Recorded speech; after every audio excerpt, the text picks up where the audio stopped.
ஒளியான திருமேனி உமிழ்தான மிகமேவு களியார வருமானை கடல் நாளும் மறவாமல் அழியாளும் மலர்தூவும் அடியார்கள் உளமான வெளியாகும் வலிதாய வினை கூட நினையாவே. திருச்சிற்றம்பலம். மட்டுவார் உடலாளொடு மால்விடையிட்ட மாவுகந்தேரும் இறைவனார் கட்டு நீத்தவர் கிண்ணருளே செய்யும் சிட்டர் போலும் சிராப்பள்ளி செல்வரே.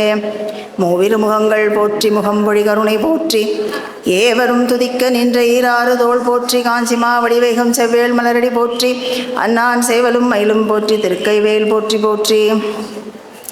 எல்லாம் வல்ல கற்பகாம்பிகை உடனாய கபாலீச்சர பெருமானின் பொன்னார் திருவடி மலர்களை நினைந்து போற்றி. திருக்கைலாய பரம்பரை மெய்கண்ட சந்தானம் திருவாவடுதுறை ஆதீனத்து ஞானபீடத்தெழுந்தருளி சிவஞான செங்கோல் ஊச்சி வரும் ஸ்ரீலஸ்ரீ குருமகா சன்னிதானம் அவர்களின் பொன்னார் திருவடி மலர்களை நினைந்து திசை நோக்கி முக்கரணங்களாலும் அழுத்திக் கொள்கின்றேன். திருக்கைலாய பரம்பரை தர்மயாதீன மகா சன்னிதானங்கள் அவர்களின் திருவடி மலர்களை திசை நோக்கி வணங்கிக் கொள்கின்றேன். இந்த அரண் அருள் நிகழ்வு 21வது ஆண்டாக மிக சிறப்பாக நடந்தேறி வருகின்றது. இந்த அமைப்பை நிறுவி ஒவ்வொரு ஆண்டும் நாம் இந்த 12 திருமுறைகளை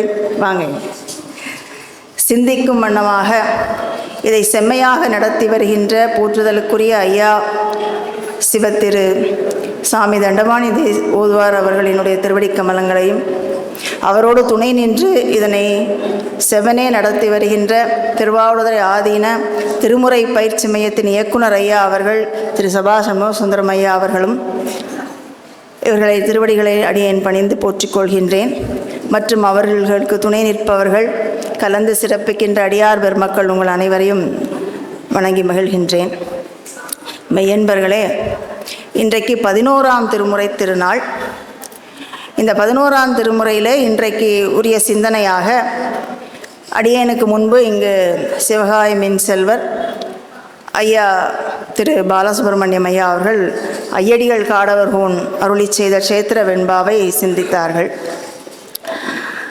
தொடர்ந்து இந்த 11ஆம் திருமுறையிலே முறைப்படுத்தப்பட்டிருப்பது சேரமான் பெருமாள் நாயனார் அருளி செய்த பிரபந்தங்கள். அதுதான் இன்றைக்கு அடியேனுக்கு கொடுத்திருக்கிற தலைப்பு. இந்த சேரமான் என்று சொன்னவுடனே நம்ம எல்லாருக்கும் நினைவு வருவது என்னவென்றால், ஆலவாய் சொக்கலிங்க பெருமான் எழுதிய திருமுகம். சேரமான் நாயனாருக்கு சுவாமி ஒரு திருமுகம் எழுதினார் அல்லவா? திருமுகம் என்றால் கடிதம். தன்னிடம் அன்பு கொண்டு நாள்தோறும் பெருமானையே பாடிக்கொண்டிருக்கின்ற பாணபத்திரருக்காக பொருள் கொடுக்க சொல்லி பெருமான் சேரமானுக்கு எழுதிய திருமுகம். அதுதான் நமக்கு முதல்ல நினைவுக்கு வரும். அதுதான் இந்த 11ஆம் திருமுறையிலே முதல் பாடலாகவும் தொகுக்க பெற்றுள்ளது. அதிலே பெருமான் எப்படி இந்த சேரமானை குறிப்பிடுகிறார் என்று சொன்னால், பருவக்கொன்மு படியன பாவலர்க்கு ஒருமையின் உரிமையின் உதவி ஒளிதிகள் குருமா மதிபுரை குலவிய குடைக்கீழ் சிறுமா உகைக்கும் சேரலன் என்று குறிப்பிடுகின்றார். பருவம்னா உரிய காலம், கொன்மு என்றால் மேகம். பருவத்திலே மழையை தவறாமல் தரக்கூடிய மேகத்தை போன்று தன்னை நாடி வருகின்றவர்களுக்கு வரையாது கொடுக்கின்ற வல்லன்மையை உடையவர் இந்த சேரமான் என்று குறிப்பிடுகின்றார். யார் குறிப்பிடுகின்றார் என்றால் ஆலவாய் சொக்கலிங்க பெருமான் குறிப்பிடுகின்றார். பருவத்திலே பொழிகின்ற மழைக்குத்தான் சிறப்பு, அதுதான் பெரும் பயன் கொடுப்பது இல்லையா? ஆகையினாலே பருவக்கொன்மு என்று குறிப்பிடுகின்றார். அப்படியே நம்பியாரூரருக்கு வந்தால் திருத்தொண்ட தொகையிலே கார் கொண்ட கொடை கழறிற்றறிவார் என்று அருளி செய்கிறார். கார் கொண்ட கொடை கழறிற்றறிவார்க்கும் அடியேன் என்று திருத்தொண்ட தொகை குறிப்பிடுகின்றது.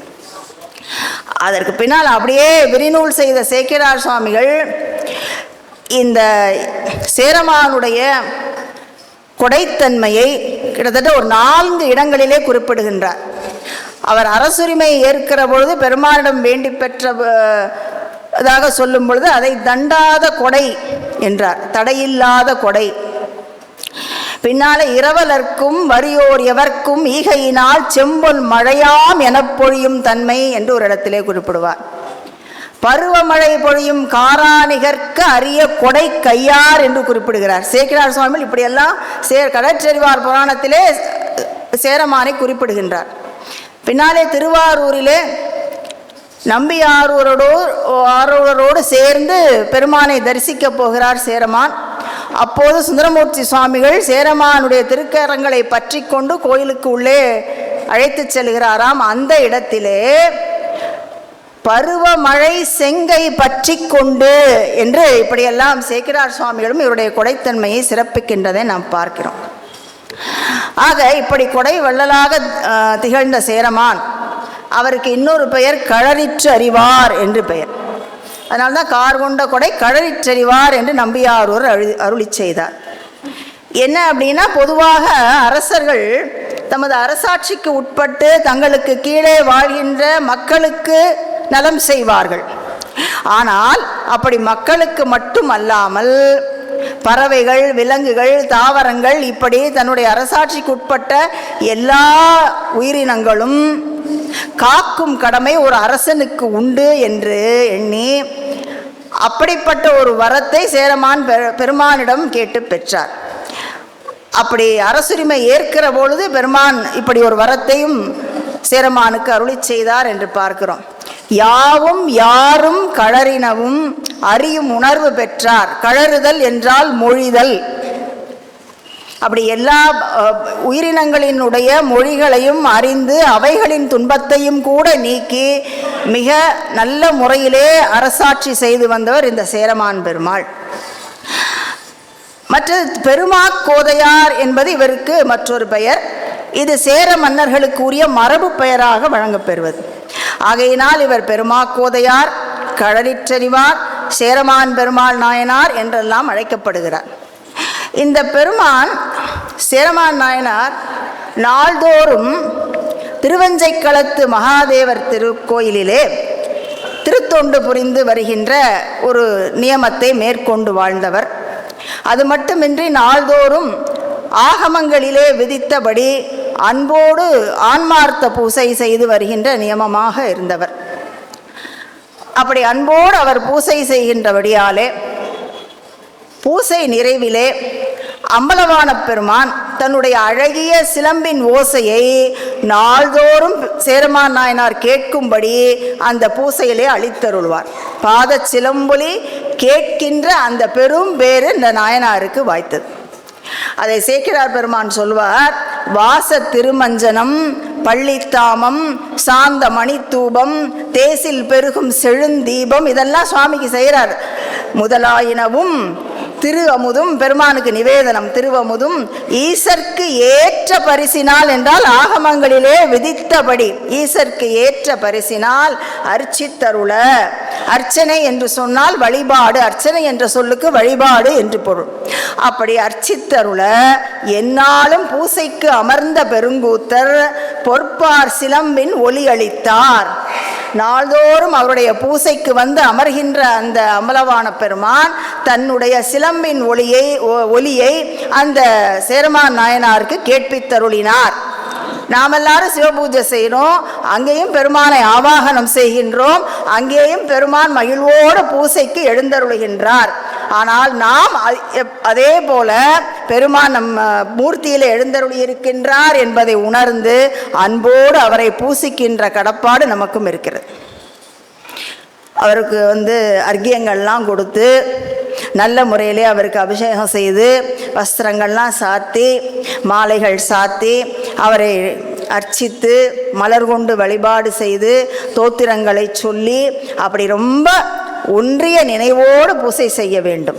சேரமான் நாயனார் அப்படி செஞ்சதுனால்தான், ஒன்றி இருந்து பூஜை செய்தனால்தான் திருச்சிலம்பொலி ஓசை அவருக்கு கேட்டிருக்கிறது. இப்படி நாள்தோறும் பூசித்து வருகிற நாளிலே ஒரு நாள் பூசை நிறைவிலே வழக்கம் போல சிலம்பொலி கேட்கவில்லை. வழக்கமாக கேட்கிற சிலம்பொலி கேட்கவில்லை. அதனால் சேரமான் பெருமாள் மனம் வருந்துகின்றார். வருத்தம்னா நாம சும்மா ஐயோ நீ கேட்கலையே அந்த மாதிரி வருத்தம் இல்லை, மிகவும் மனம் நொந்து இனி இந்த பிறவி எடுத்ததன் பயனே இன்றைக்கு இல்லாமல் போய்விட்டதே என்ற அளவுக்கு வருத்தம், ரொம்ப வருத்தம்.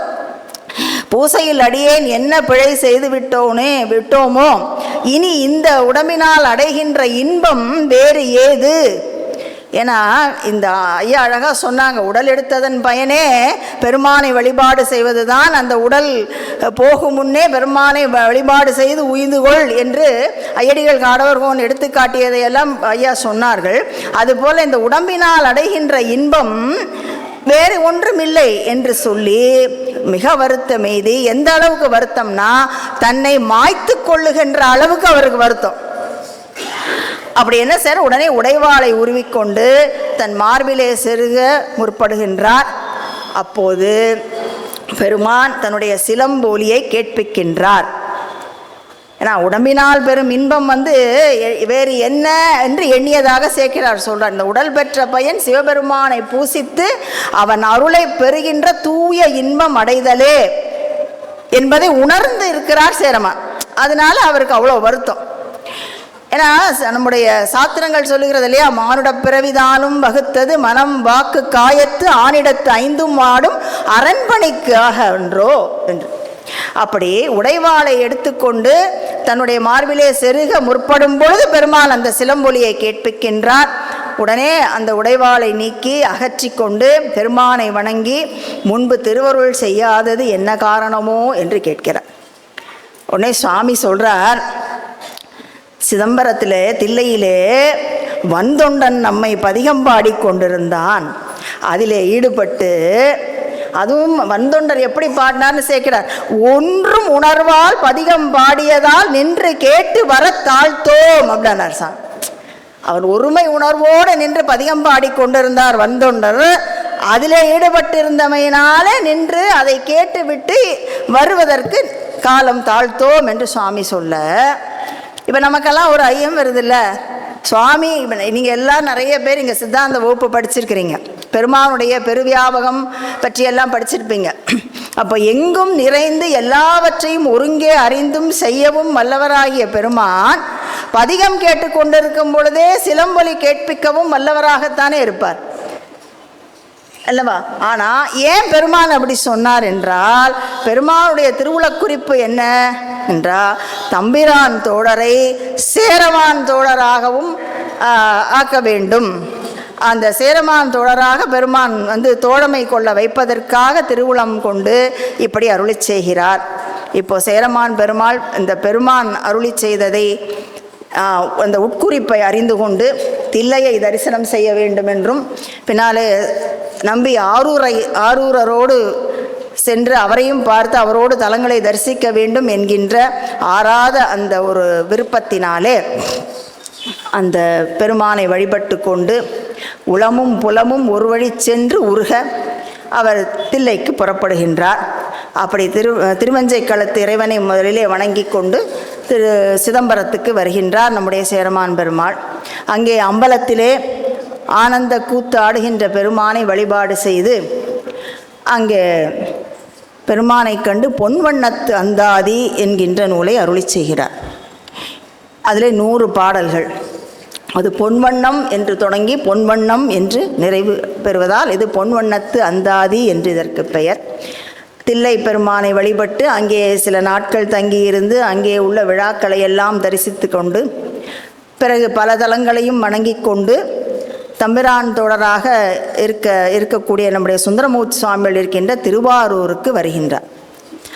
சுந்தரமூர்த்தி சுவாமிகள் அங்கே நம்முடைய சேரமான் நாயனாரை எதிர்கொண்டு அழைத்து இருவரும் ஒருவரோடு அடியார்கள் ஒருவரை சந்தித்து கொண்டால் எப்படி இருக்கும்ன்ற நிகழ்வெல்லாம் உங்களுக்கு தெரியும். அப்படி பார்த்து இப்போல்லாம் பாருங்கள், நம்ம அடியார்களெல்லாம் ஒருவர் பார்க்கும்போது சிவாய நம என்று சொல்லிக் கொள்கிறோம் அல்லவா? அதுபோல் அவர்கள் எப்படி இருப்பாங்க, நம்மளே எப்படி சொல்கிறோம், இப்போ அவங்கெல்லாம் எப்படி இருப்பாங்க, பெருமானை பற்றி பேசி அளவலாவி. அப்போ திருவாரூர் கோயிலுக்குள்ளே நம்பி ஆரூரர் சேரமான் நாயனாரை அழைத்து செல்கின்றார். அங்கே பெருமானை தரிசித்து அப்போது நம்முடைய சேரமான் பெருமாள் அருளி செய்தது தான் திருமும்மணி கோவை, அதாவது திருவாரூர் மும்மணி கோவை என்று அதற்கு பெயர். அடுத்ததாக இவர் அருளி செய்தது உலா என்கின்ற இலக்கியம். இது எங்கே அருளி செய்யப்பட்டது என்று சொன்னால் திருக்கைலாயத்திலே அருளி செய்யப்பட்டது. இந்த உலா என்கின்ற இலக்கியம் ஒரு ஆடி சுவாதியிலே நம்பியாரூரர் வெள்ளையானையிலே கைலை செல்ல அவரோடு தனது குதிரையின் காதிலே திருவைந்தெழுத்து ஓதி அந்த குதிரையும் விண்ணிலே வெள்ளானையை வலம் வந்து சேரமானை அப்படியே இருவரும் கைலாயம் மேகினார்கள். அங்கே இறைவன் திரு ஓலக்கம் கொண்டு இருக்கின்ற அந்த நிலையிலே பெருமான் திருமுன்பு அரங்கேற்றப்பட்டது இந்த உலா என்கின்ற இலக்கியம். கைலையில் அரங்கேறியதால் இது திருக்கைலாய உலா. ஞான உலா என்பது பெரும்பாலும் அகத்திணை செய்திகள் தான் இருக்கும். அதில் இது அகத்திணை செய்திகளாக நமக்கு இருந்தாலும் கூட ஞானத்தை மிகவும் நமக்கு அதற்கு உள்ளே உள்பொருளாக இருப்பது ஞானம் என்பதனாலே அது ஞான உலா. மற்ற எல்லா உலா இலக்கியங்களுக்கும் முன்பாக முதலில் பாடப்பட்டது என்பதனாலே இது ஆதி உலா எனவும் பெயர்படும். ஆக இந்த உலா என்பது பார்த்திங்கன்னா 7 வகை பருவ மங்கைகள், 7 பருவத்திலே இருக்கின்ற பெண்கள் உலா வருகின்ற தலைவனை பார்த்து மனம் மயங்குவதாக பெறுகின்ற ஒரு இலக்கியம் இந்த உலா. அதுபோல கைலாயத்திலே பெருமான் திருவுலா வர அங்கே பேதை, பெதும்பை, மங்கை, மடந்தை, அறிவை, தெரிவை, பேரிளம்பெண் என்று 7 வகை பருவ பெண்களும் பெருமானுடைய அந்த உலா காட்சியை கண்டு மனம் மயங்குவதாக இந்த உலா இலக்கியம் பாடப்பெற்றிருக்கிறது. இது திரு கைலாயத்திலே அருளி செய்யப்பட்டது. இது நமக்கு எப்படி கிடைத்தது என்று சொன்னால், அங்கே அருகே கைலாயத்திலே இருந்த மாசாத்தனார் என்பவர் இந்த உலா இலக்கியத்தை நமக்கு திருப்பிடவூர் என்ற ஊரிலே வெளிப்படுத்தி அருளினார். எப்படி திருவஞ்சைக்களத்து பதிகத்தை வருணன் திருவஞ்சைக்களத்திலே கொண்டு சேர்ப்பித்தாரோ அதுபோல இங்கே மாசாத்தனார் இங்கே கொண்டு திருப்பிட ஊரிலே வெளிப்படுத்தி அருளுகின்றார். அது இப்போ தற்போது திருச்சிராப்பள்ளி அருகே திருப்பட்டூர் என்ற பெயரோடு இருக்கின்றது. இதில் ஆக பொன்வண்ணத்து அந்தாதி 100 பாடல்கள், திருவாரூர் மும்மணிக்கோவை 30 பாடல்கள், திருக்கைலாய ஞான உலாவிலே 197 கன்னிகள் என்று இப்படி அமைத்து சேரமான் நாயனார் அருளிய பிரபந்தங்கள் 3 இலக்கியங்களாக நமக்கு கிடைக்கப்பெறுகின்றன. இதில் மும்மணிக்கோவையும் ஞான உலாவும் முழுக்க அகத்துறை பாடல்களாக அமைந்திருக்கின்றன. பொன்வண்ணத்து அந்தாதியிலே அகத்துறை பாடல்கள் இருக்கின்றன, நம்முடைய நெஞ்சுக்கு அறிவுறுத்துவதாக இருக்கின்றன, பெருமானை பற்றிய செய்திகள் கூறப்பெறுகின்றன. இப்பொழுது முதலிலே பொன்வண்ணத்து அந்தாதியை சிறிது பார்க்கலாம். இந்த நமக்கு நேரம் இருப்பதை அனுசரித்து இயன்றவரை ஒரு சில பாடல்களை நாம் சிந்திக்கலாம் என்று சொல்கிறேன். இந்த பொன்வண்ணத்து அந்தாதியின் முதல் பாடலே செய்கின்றார். இந்த பாடல் தில்லை பெருமானை கண்டு அவர் மீது மையல் கொண்ட ஒரு பெண்ணின் கூற்றாக சொல்லப்படுகிறது. தலைவன் மீது அன்பு கொண்ட தலைவியின் மேனி ஒரு பொன் நிறமாகிய பசலையை அடையும் என்று அகப்பொருள் இலக்கணம் நமக்கு சொல்லுகிறது. அப்படி பெருமானை கண்ட பின் என்னுடைய வண்ணம், தன் வண்ணம், தன்னை கண்டனா தன்னை என்பது இங்கே சிவபெருமான், தன்னை கண்ட என் வண்ணம் எவ்வண்ணம், அப்படி பெருமானை கண்ட பின் என்னுடைய வண்ணம் எப்படி ஆனதோ அவ்வண்ணமாகிய ஈசனுக்கு மேனி பொன் வண்ணம் என்று அதை சொல்லணும். பொன்னின் நிறம் என்ன நிறமோ அந்த நிறமே அவனுக்கு நிறம். இப்படி அகத்துறை பாடல்கள் நம்முடைய திருமுறைகளிலே நாம் நிறைய இடங்களிலே பார்க்க முடிகிறது. பைங்கோட்டு மலர்ப்புன்னை பறவைகாள் பயப்பூர சங்காட்டன் தவிர்த்தன்னை தவிரா நோய் தந்தானே என்பார் ஞானசம்பந்தர் செங்காட்டங்குடி பதிகத்தில். பயப்பு என்று சொன்னால் பசலை என்று பொருள். இன்னும் நாவுக்கரசு பெருமான் மங்கை காணக்கொடார் மணமாலையை கங்கை காணக்கொடார் முடிக்கண்ணியை நங்கை மீர் இடைமருதரின் நங்கைக்கே எங்கு வாங்கி கொடுத்தார் இதழியேன்னு கேட்குறார். அதாவது தலைவன் மீது அன்பு கொண்ட தலைவி தலைவனுடைய மாலையை ஏனும் தான் பெற வேண்டும் என்று நினைப்பாளாம். பெரும்பாலும் தூது இலக்கியங்கள்லாம் நீங்கள் அதை பார்க்கலாம். தலைவி தன்னுடைய நெஞ்சு அல்லது கிளி, அன்னம், மேகம் இது மாதிரி தூதுக்குரிய பொருள்கள் என்றே சொல்லப்படுகிறது. இப்படி தூது விடுத்து அந்த தலைவனிடமிருந்து மாலையை வாங்கி வா என்று சொல்வாளாம். ஏன்னா அந்த மாலையை ஏனும் தான் பெற வேண்டும் என்று நினைப்பது. அதை வைத்து கொண்டு நாவுக்கரசு பெருமான் அருமையாக சொல்லுகிறார், மங்கை காண கொடார் மணமாலையை, தான் அணிந்திருக்கின்ற மணமாலையை பெருமான் அந்த பெண்ணுக்கு கொடுக்கவில்லை. ஏனென்றால் ஒரு பக்கத்திலே அம்மை இருக்கிறாள். சரி, முடியிலே ஜடா முடியிலே அணிந்திருக்கின்ற மாலையை கொடுக்கலாம் என்றால் அங்கே கங்கை இருக்கிறாளாம். கங்கை காண கொடார் முடி கண்ணியை நங்கை மீர் இடைமருதிலே எழுந்தருளி இருக்கின்ற மகாலிங்க பெருமான் அவர் மீது இந்த மையல் கொண்ட பெண்ணுக்கு நங்கைக்கு எங்கு வாங்கி கொடுத்தார் இதழியேன்னு கேட்குறார். இதழினா கொன்றை. அந்த கொன்றை மலர் இப்போ பார்க்கலாம் நீங்கள், இப்போ எங்கேனாலும் கொன்றை மலர் நிறைய இருக்கும். அப்போ அந்த கொன்றை எப்படி இருக்குன்னா ஒரு பொன்னிறமாக இருக்கும் இல்லையா? அப்படி அந்த தலைவியின் மேனியிலே பொன்னிறமான பசலை படர்ந்து இருக்கிறதா. இடைமருது பெருமானை நினைந்து இந்த மணமாலையும் கொடுக்காமல், முடியிலே சூடியிருக்கின்ற மாலையும் கொடுக்காமல், எங்கிருந்து இந்த இதழியை வாங்கி கொடுத்தார் இந்த பெண்ணுக்கு என்று கேட்பது போல நாவுக்கரசு பெருமான் அருமையாக அருளி செய்கின்றார். ஆக திருமுறைகளிலே அகத்துறை பாடல்கள் என்பது நிறைய இருக்கின்றன என்று நம்ம பார்க்கிறோம். அப்படி தன்னை கண்ட என் வண்ணம், தன்னை என் சிவபெருமான் என்று குறிப்பிட்டேன், அவரை கண்ட எனது வண்ணம் பசப்பு படர்ந்து ஒரு வண்ணமானதே, அந்த வண்ணம்தான் என் வண்ணம் எவ்வண்ணமானதோ அதுவே ஈசனுக்கு திருமேனி வண்ணம். அவனுடைய சடைகள் எப்படி இருக்கின்றன? தாழ்ந்து தொங்குகின்றன. அவை மின்னலைப் போல இருக்கின்றன. மின் ஒளியைப் போல இருப்பது அவனுடைய சடைகள். வெள்ளிமலை என்ன நிறமோ அந்த நிறமே அவன் ஆரோகணித்து வருகின்ற விடைவாகனம் என்று சொல்கிறார். தன்னை கண்ட என் வண்ணம் எவ்வண்ணம் அவ்வண்ணமாகிய ஈசன் என்று சொல்வது நமக்கு வெளிப்படையாக நாம் மேலோட்டமாக தெரிகின்ற பொருள். ஆனால் சிவபெருமானுடைய இயல்பை நாம் தெரிந்து கொள்ள வேண்டும் என்று சொன்னால் அவனுடைய அடியார்களை பார்த்தாலே அவன் எப்படிப்பட்டவன் என்று தெரிந்து விடுமா. உரையாசிரியர்கள் இல்லை என்று சொன்னால் நம்மால் இதெல்லாம் எப்படி புரிந்து கொள்ள முடியும்னு தெரியல.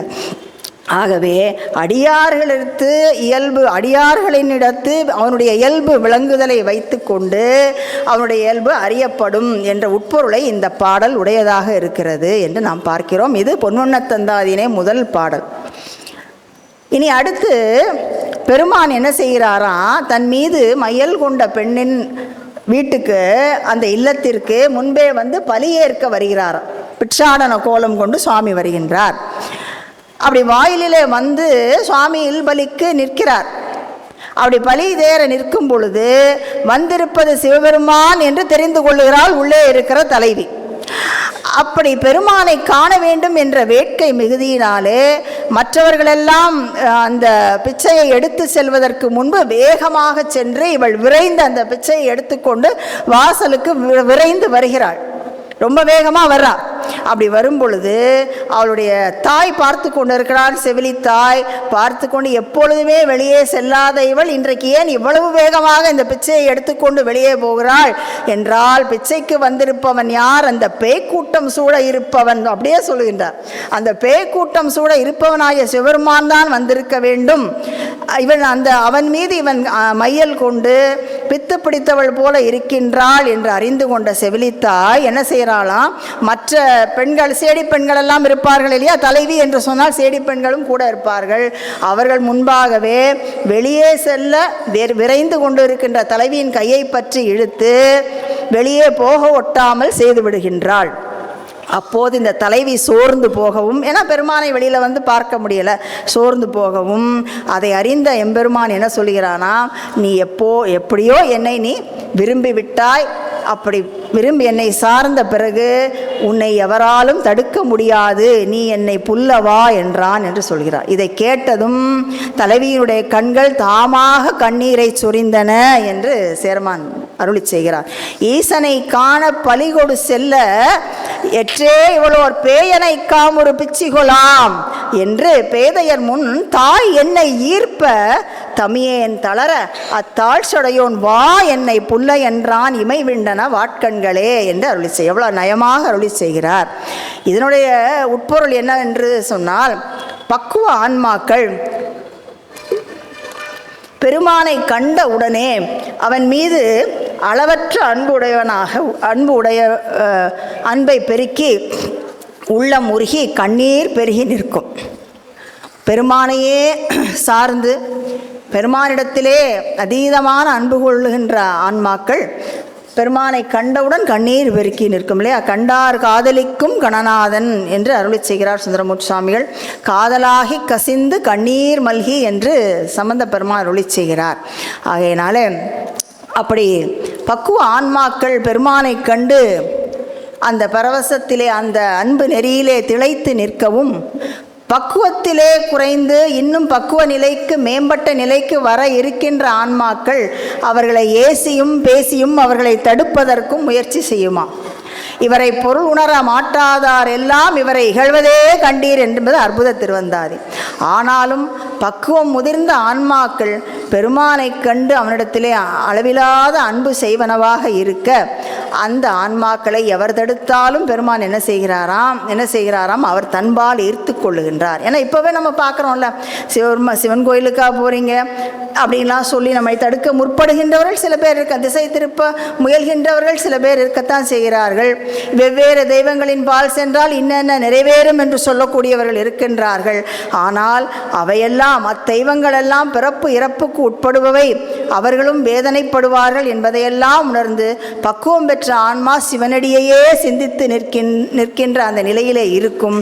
எவர் எப்படி தடுத்தாலும் தன்னை சார்ந்துவிட்ட ஆன்மாவை தன்பால் பெருமான் ஈர்த்து கொள்வான். இப்படி பெருமான் பலிகொள்ள வருவதை உண்பலிதே ரம்பலவன் என்று மணிவாசகர் கூறுவார். திருப்பைங்கேலி பதிகத்திலே கூட பெருமான் சுந்தரமூர்த்தி சுவாமிகள் அந்த பலிதேறுகின்ற அந்த கோலத்தை நமக்கு குறிப்பிட்டு காட்டுவார். இப்படி பிச்சை ஏற்க வருவது நமது வினைகளை எல்லாம் வாங்குவதற்கு என்று நம்முடைய சாத்திரங்கள் நம்முடைய ஞான நூல்கள் எல்லாம் நமக்கு அருளி செய்கின்றன. இப்படி இந்த பிச்சாடன கோலத்தை பாடிய அருளாளர்கள் பெருமான் கொள்கின்ற உமையொரு பாகன் என்கின்ற அந்த வடிவத்தையும் நிறைய நமக்கு திருமுறைகளிலே எடுத்து காண்பிக்கின்றார்கள். பல இடங்களிலே திருமுறைகள் அவற்றை பேசுகின்றன. இதெல்லாம் உங்களுக்கு தெரியும். உமையொரு பாகன் என்ற திருவடிவம் தான் பெருமான் கொள்ளுகின்ற தொன்மை கோலம் என்று திருவாசகம் சொல்லுகிறது இல்லையா? உங்கள் எல்லாருக்கும் திருவாசகம் முற்றோதல் செய்கிற அன்பர்கள் எல்லாம் இங்கே இருப்பீங்க. தோலும் துயிலும் என்று தொடங்கி பெருமான் தொன்மை கோலமே என்று மணிவாசகர் அருளி செய்வார். அதெல்லாம் உங்களுக்கு தெரியும்.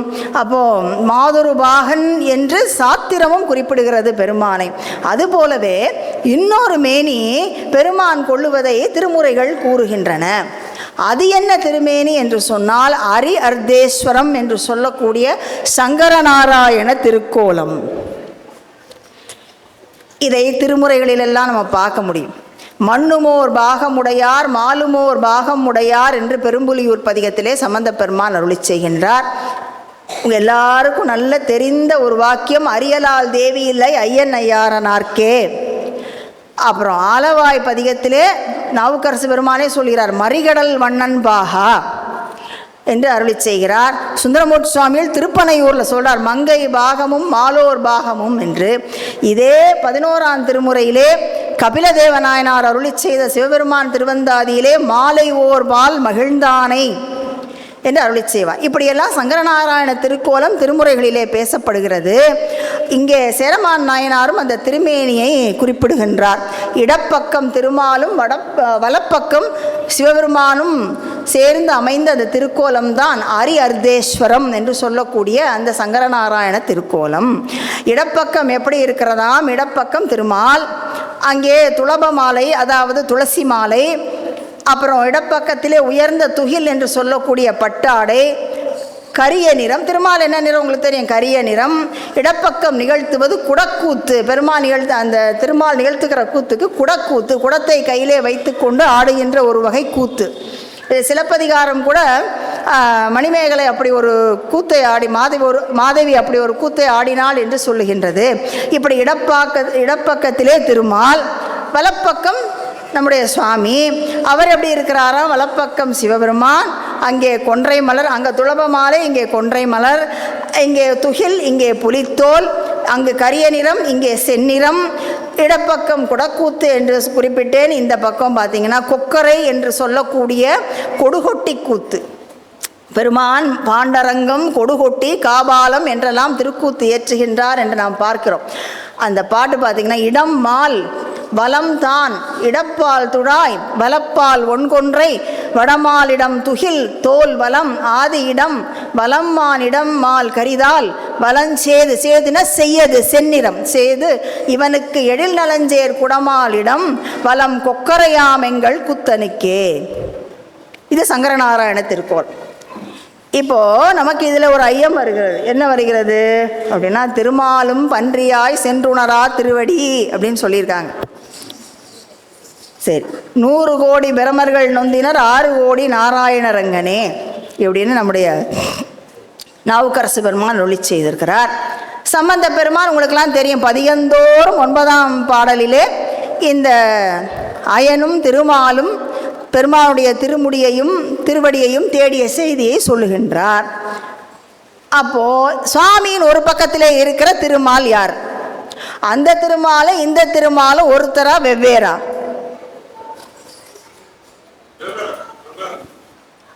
குட் இல்லையா? அப்போ இந்த ஐயம் நமக்கு வருகிறது இல்லையா? அப்போது இதை ஒரு ஆகம வாக்கியமே நமக்கு தெளிவு செய்கின்றது. இந்த திருவடியை சென்று சேர முடியாமல் அதை தேடி சென்ற திருமால் வேறு, பெருமானுடைய இடப்பக்கத்திலே இருக்கின்ற திருமால் வேறு. இதை ஆகம வாக்கியம் சொல்லுகிறத பாருங்கள். ஏகைவ சக்திஹி பரமேஸ்வரஸ்ய அபின்னா சதுர்த்தா விநியோக காலே போஹே பவானி புருஷேஷு விஷ்ணுஹு கோபேது காளி சமரேது துர்கா என்று இந்த ஆகமம் நமக்கு தெளிவாக சொல்லுகிறது. என்ன? ஏகைவ சக்திஹி, சிவபெருமானுடைய ஒரு சக்தியே அந்த திருவருட்சக்தி. பரமேஸ்வரஸ்ய அபின்னா, அந்த பெருமானிடத்திலிருந்து ஒருபோதும் நீங்காத அவனுடைய சக்தி. சக்தி பின்னமிலான் என்று திருவருட்பயன் கூறியதல்லவா? தன்னிலைமை மண்ணுயிர்கள் சாரத்தரும் சக்தி பின்னமிலான் எங்கள் விரான் என்று. தன்னில் பிரிவிலா எம்கோமா நண்பர்க்கு முன்னி அவள் சுரக்கும் இன்னருளே என்ன பொழியாய் மழையே இல்லை ஒரு எம்பாவா என்று திருவெம்பாவையில் அருளி செய்கின்றார். அப்போது இந்த சிவபெருமானுடைய ஒரு சக்தியே 4 விதமாக வெளிப்படுகிறது. போகத்திலே பவானி என்ற பெயரோடு பவானியாகவும், புருஷருள் விஷ்ணுவாகவும், அந்த திருவருட்சக்தியின் ஆண் கோலம்தான் விஷ்ணு. அதாவது பெருமானுடைய இடப்பாகத்திலே இருக்கின்ற அந்த திருமால் திருவருட்சக்தி கொள்ளுகின்ற ஆண்கோலம். அப்புறம் கோபத்தில் காளியாகவும் யுத்தத்தில் துர்க்கையாகவும் வெளிப்படுகிறது. எனவே இங்கே சொல்லப்படுகின்ற சங்கரநாராயணர் திருமேனியில் உள்ள திருமால் வேறு, பெருமான் திருவடியை தேடி சென்ற மால் வேறு. திருவடியை தேடியவர் யார் அப்படின்னா, அவர் பிரகிருதி மாயையிலே இருக்கின்ற திருமால், பதவியிலே இருக்கின்றவர். அதாவது காத்தல் தொழில் ஒன்றினுக்கு மட்டுமே உரிமை பெற்று அந்த ஒரு தொழிலை மட்டுமே பெருமானுடைய திருவருளினாலே ஏற்றி கொண்டிருப்பவர். அதனால் அவர் பதத்திலே இருக்கின்ற திருமால். அதைத்தான் அப்பர் சுவாமிகள் 6 கோடி நாராயணர் அங்கனே என்று அருளி செய்தார். இந்த பிரகிருதி மாயிலே இருக்கவரை இவர் நம்ம என்ன சொல்கிறோம் அப்படின்னா, இவர் தொழில் படுகின்ற நாராயணர். இவர் தொழில் படுகிறார். இவர் தானாக சுதந்திரமாக தொழில் ஏற்றுவதில்லை. எங்கே? இந்த பிரகிருதி மாயிலே இருந்து கொண்டு பெருமானுடைய திருவடியை தேடி சென்ற திருமால். இவரை தொழில்படுத்துவது சிவசக்தி. விரைக்கமலத்தோர் மாலும் ஏவலால் மேவினோர்கள் புரைத்த அதிகார சக்தி நன்னலாலே என்பது சித்தியார், சுஞான சித்தியார் நமக்கு சொல்வது. ஆகவே இந்த கோலத்தை மிக அருமையாக 2யுமே பாடியிருக்கிறாங்க நம்முடைய அருளாளர்கள். ஆகையினால இந்த வேறுபாடு நாம் தெரிந்து கொள்ள வேண்டும். இதை கோமதி சதரத்ன மாலை ரொம்ப அருமையாக சொல்லும். சங்கர நாராயணன் பால் சார்ந்திருக்கும் நாரணன்தான் இங்கு வரு வைணவத்தின் இறையல்லன். அவ்விரைக்குள் தங்கி அதை இயக்கும் சிவசக்தி கொள்ளும் ஆண்கோலம் துங்கமறை அவ்வாறு சொற்றிலதோ கோமதியே என்பது கோமதி சதரத்ன மாலை. ஆக இந்த நூலை இயற்றியவர்கள் சித்தாந்த பண்டித பூஷணம், திருவாவூர்துறை ஆதீனத்திலே மகாவித்வானாக இருந்த திரு ஆவண்ணா ஈஸ்வரமூர்த்தி பிள்ளை ஐயா இந்த கோமதி சதரத்ன மாலை ஏற்றியிருக்கின்றார்கள். அதிலே இந்த தெளிவாக நமக்கு விளங்க வைத்திருக்கிறார்கள். இப்போ இந்த திருமேனியை தரிசிக்க வேண்டும் என்று சொன்னால் நீங்கள் திருநெல்வேலிக்கு பக்கத்திலே இருக்கிற சங்கரன் கோயிலிலே இந்த திருமேனியை தரிசிக்க முடியும்.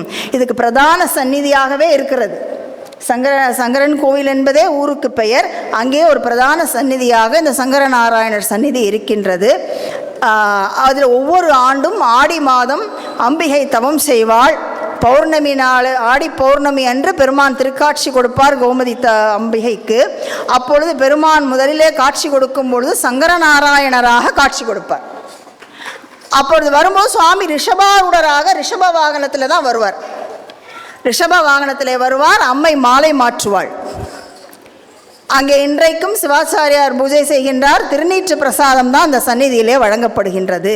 இது உங்களுக்கெல்லாம் ஒரு செய்தியாக அடியேன் குறிப்பிட வேண்டும் என்று நினைத்ததினாலே சொல்கின்றேன். ஆக இப்படி அரியர்தர் திருக்கோலம் பேசப்படுகிறது. பின்னாலே 65வது பாடலிலே உமையொரு பாகனாக இருக்கின்ற அந்த நிலையையும் நமக்கு சேரமான் நாயனார் அருளி செய்கின்றார். பெருமான் இவ்வாறு நாம் உய்யும் பொருட்டாக நிறைய திருமேனிகளை தாங்கி வருகின்றார்.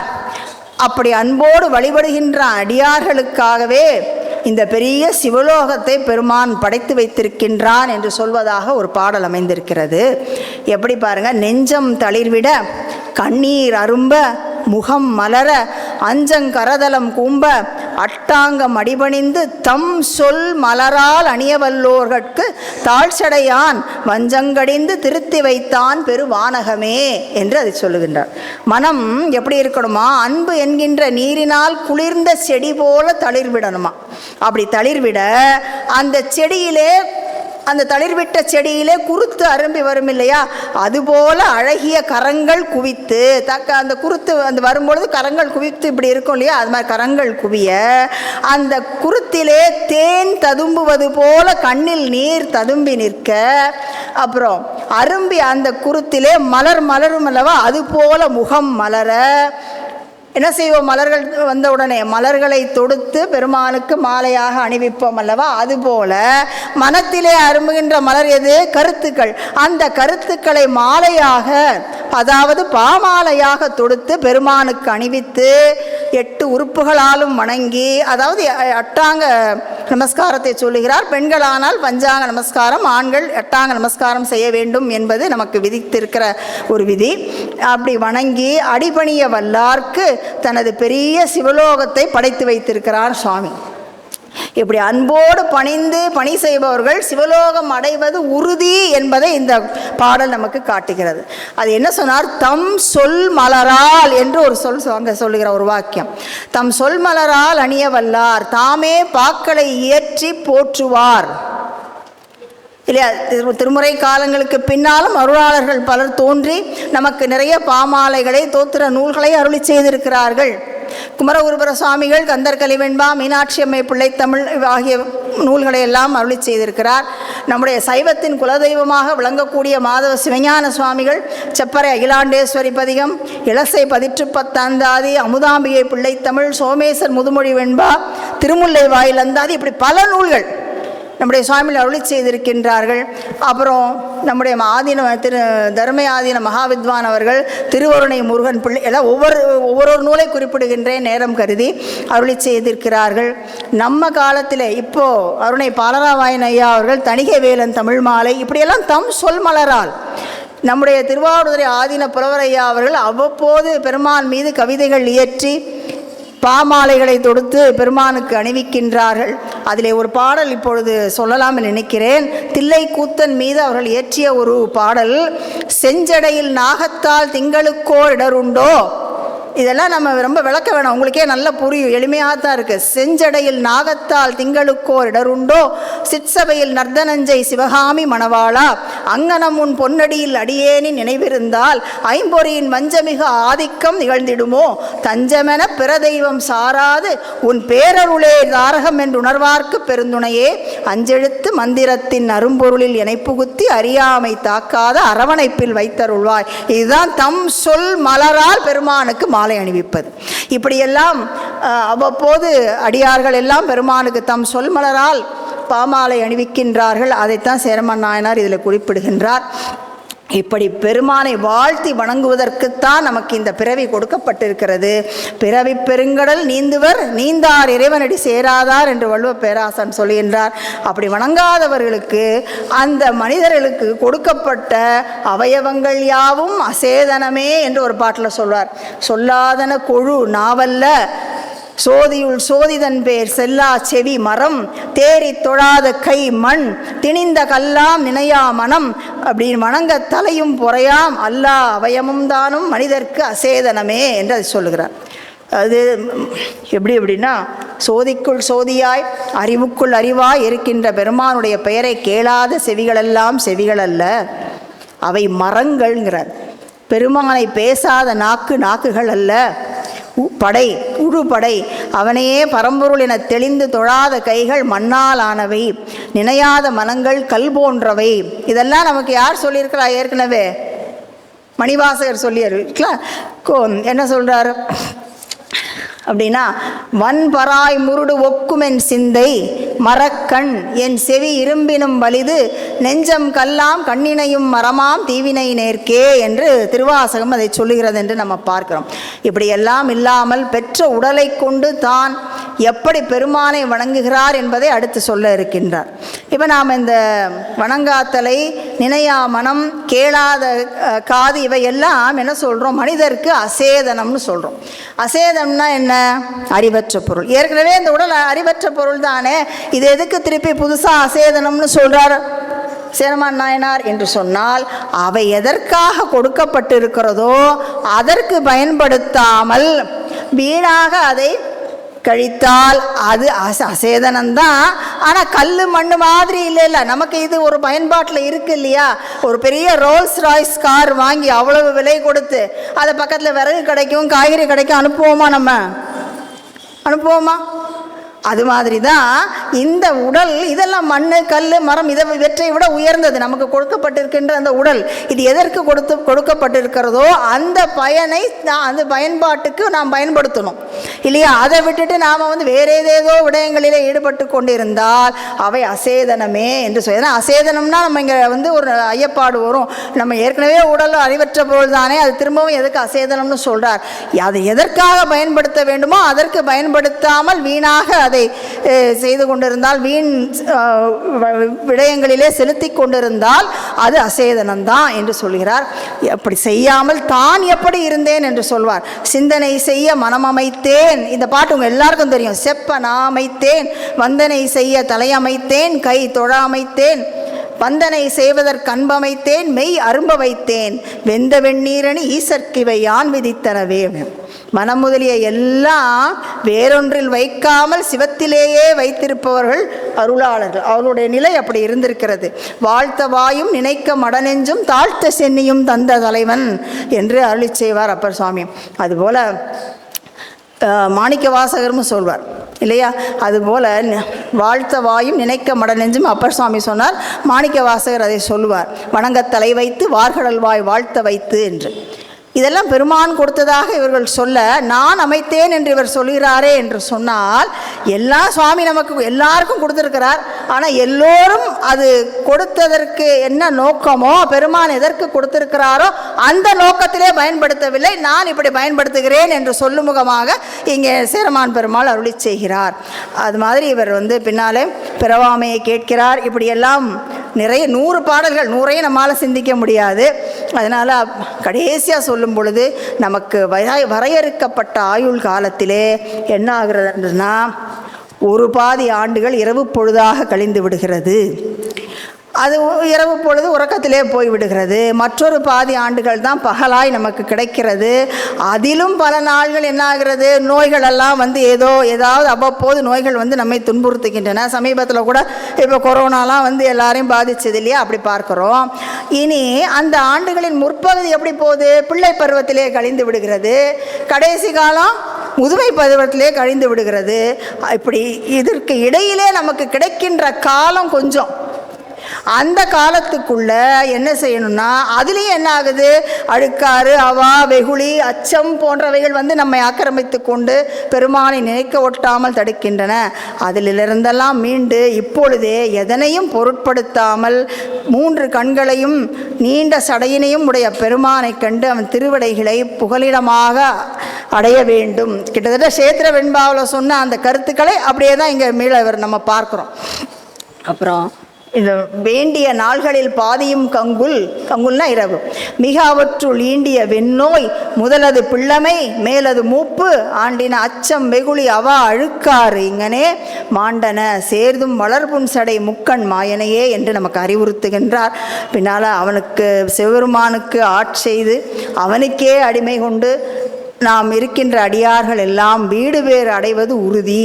எப்படின்னா, பொன்மலையை சார்ந்த தகதகன்னு பொன் நிறமாக இருக்கின்ற அந்த மலையை சார்ந்து இருக்கின்ற காகம் கூட பொன்னிறத்தை பெற்று விடுமா? அதுபோல அப்படி சொல்றார். சிவபெருமானுக்கே அடிமை பூண்ட. அடிமைனா எப்படின்னா, சிவனடியார் சொல்லுகின்ற அந்த அடிமையில் மீளா அடிமை உமக்கே ஆளாயின்னு சுந்தரர் சொன்னார்ல, அப்படி மீளா அடிமை கொண்டு ஒழுகுகின்ற தொண்டர் வீடு பேறு அடைவது நிச்சயம். அப்படி இருக்கணும். மீளா அடிமை உமக்கே ஆளாய் பிறரை வேண்டாதே அப்படின்னார். அப்படி இருந்த அடியார்கள் வீடு பேர் அடைவது நிச்சயம் என்று சொல்கிறார். மாயன் நன் மாமணி கண்டன் வளர்ச்சடையார்க்கு அடிமையாயின தொண்டர் துறக்கம் பெறுவது சொல்லுடைத்தே உறுதிங்கிறார். சொல்லுடைத்தே காய்ச்சின ஆனை வளரும் கனக மலையருகே போயின காக்கையும் அன்றே படைத்தது பொன்வண்ணமே என்று அதை நிறைவு செய்கின்றார். எப்படின்னா சேர்வார் தாமே தானாக செய்யும் அவன் என்று திருக்கழுமல பதிகத்திலே சம்பந்தர் பெருமான் அருளி செய்கின்றார். தன்னை சார்ந்தவர்களை தானாக பெருமான் செய்து விடுவாராம்.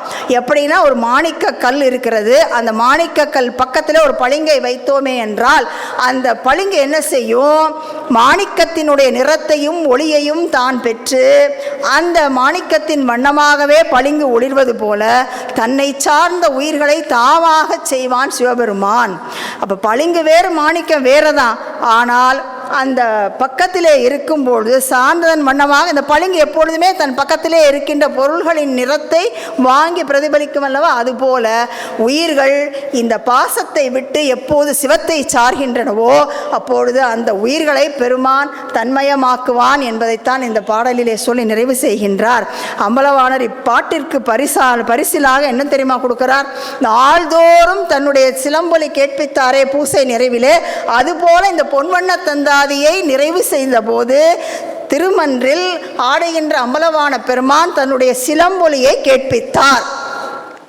அப்ப இதுல நமக்கு என்ன தெரியுது அப்படின்னா, ஆன்மார்த்த பூசையில நாள்தோறும் கேட்கிற சிலம்பொலி இப்ப அந்தாதி பாடியதும் கேட்குதுன்னு சொன்னா பொன்வண்ண தந்தாதியை பாராயணம் செய்வதே ஒரு பூசை என்றல்லவா தெரிகிறது அல்லவா.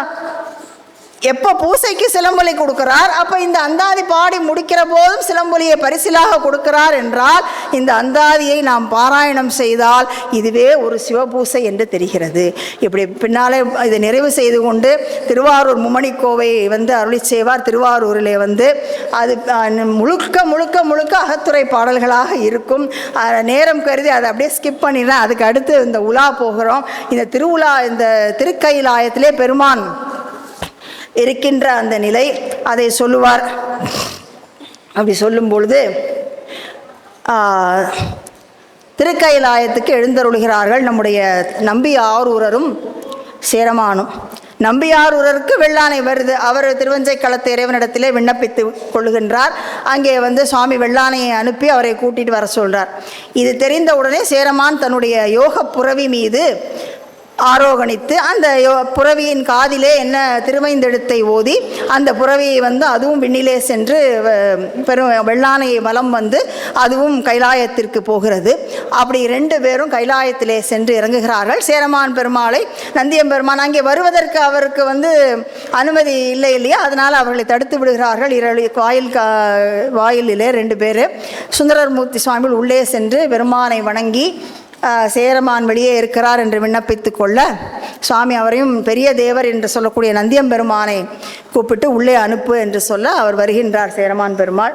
அப்புறம் உனக்கு அனுமதி இல்லையே என்று சுவாமி கேட்க, இல்லை சுந்தரரை பின்பற்றி கொண்டு அடியேனும் வந்தேன் என்று சொல்ல, அப்போ சேரமான் விண்ணப்பிக்கிறார், அடியேன் ஞான உலா ஒன்று இயற்றியிருக்கிறேன், செவிசாய்த்தருள வேண்டும் என்று சொல்ல பெருமான் சரி என்று சொல்ல, பெருமான் முன்பு அரங்கேற்றப்பட்ட நூல் இந்த திருக்கைலாய ஞான உலா.